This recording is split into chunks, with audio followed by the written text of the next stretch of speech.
avons eu d'abord la chance d'avoir un État-nation où la diversité des communautés ethno-culturelles constitue plutôt un ciment pour mettre les gens ensemble en tenant compte de leurs différences, mais aussi un élément de promotion de savoir-faire.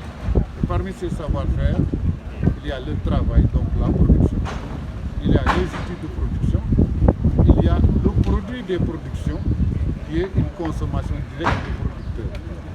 On l'a traduit en langage moderne par consommer ce qu'on a produit et produire ce qu'on consomme.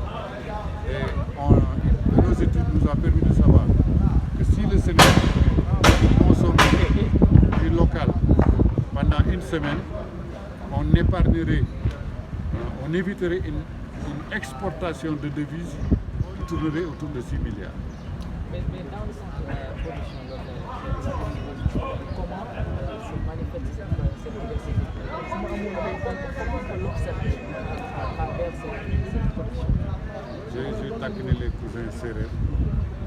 Actuellement, on consomme beaucoup de haricots. Les Sérères consomment beaucoup de haricots actuellement à Dakar. Et c'est un peu pour dire que la diversité des communautés constitue aussi une diversité d'art culinaire et de gastronomie.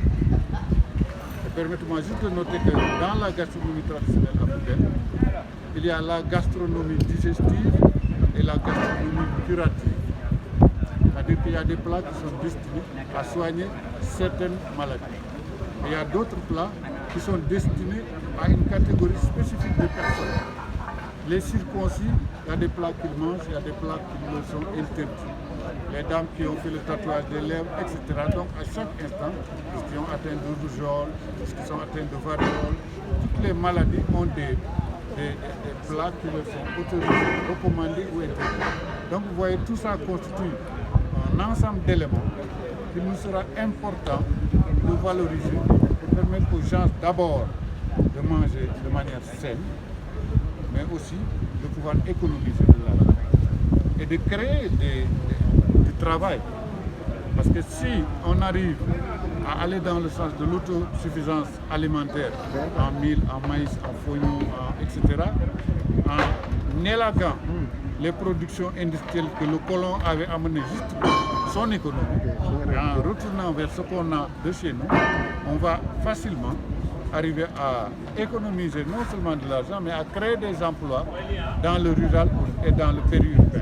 Les gens pourront avoir du travail parce qu'ils pourront cultiver, parce que le mil, le maïs, le haricot et tout ce qui pourra être valorisé dans les marchés et leur permettre de trouver des moyens de survie.